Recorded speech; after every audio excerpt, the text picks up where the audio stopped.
Hey everyone, and welcome back to the channel.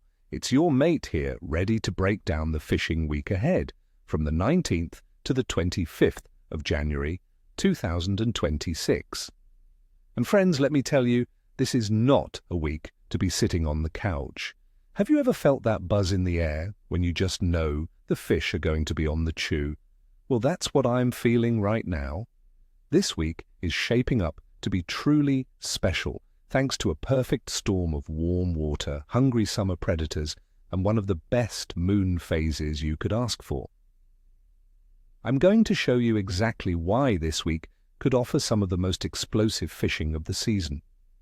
First up, let's talk about our prime targets for this week, the mighty kingfish and the cunning bream. These two species are absolutely firing in the summer heat, and it'll give you the battle plan for both. Let's start with those yellow-tailed thugs, the kingfish. Right now, you'll find them in two main zones, inshore around the harbour and offshore on the reefs. In the harbour, focus your efforts on structure. I'm talking channel markers, bridge pylons and rocky headlands, especially at dawn. This is where baitfish congregate and the kings will be hot on their tails. My go-to rig for this is a live squid or yakka on a simple leader, but if you love lure fishing, a big white stick bait worked erratically across the surface will trigger some absolutely heart-stopping strikes.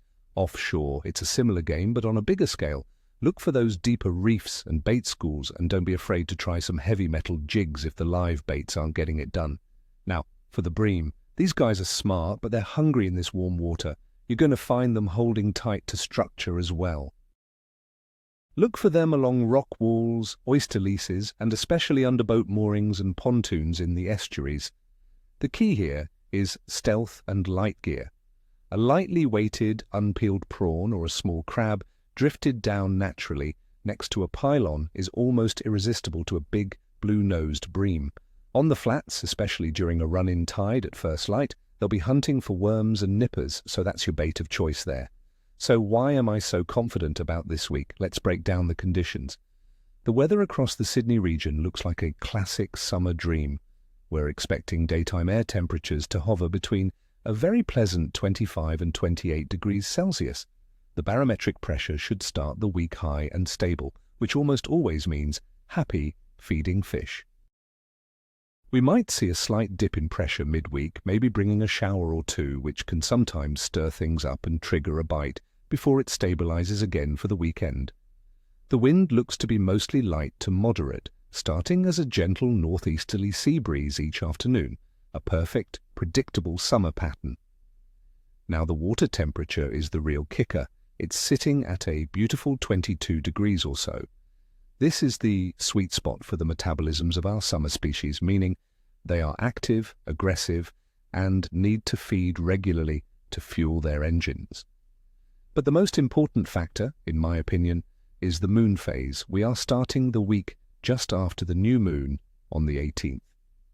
This period of a waxing crescent moon with dark nights often leads to fantastic fishing. Many anglers, myself included, believe that the darker nights encourage predatory fish to hunt more actively during the day, especially around the major tide changes at dawn and dusk. This waxing moon period is what makes this week a standout. All right, let's get into the nitty-gritty, the day-by-day forecast you've been waiting for. Monday, the 19th of January. I am calling this an excellent day to kick off the week. We are coming straight off a new moon, the pressure is high, and the fish should be ravenous. That dawn bite for kingfish around the harbour headlands could be absolutely spectacular. This is your green light, friends. Tuesday, the 20th of January. Another excellent day. Conditions remain very stable. This is a perfect day to head offshore and look for those bigger kingfish around the deeper reefs. The stable weather means comfortable conditions on the open water. Wednesday, the 21st of January.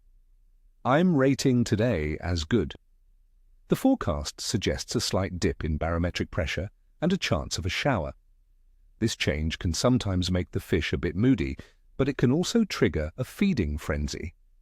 Stick to the estuaries and target bream around structure. They often bite well when the barometer wobbles. Thursday, the 22nd of January. Today is a good day. The pressure is beginning to stabilize again. The fish should be getting back into their rhythm.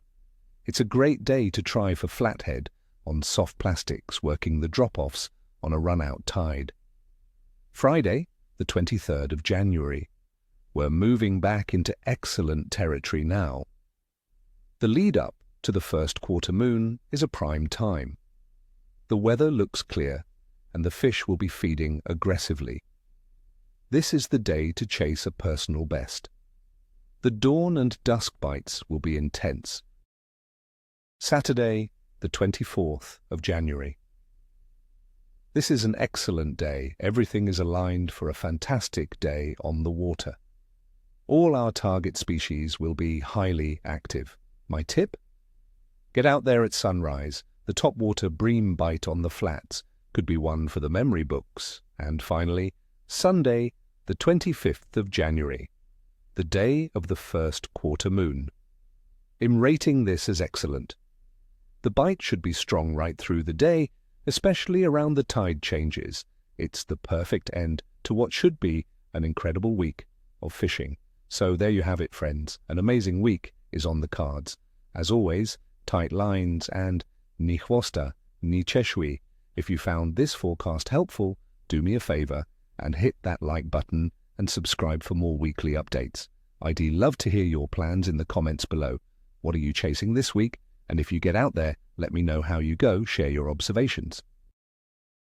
Catch you in the next one.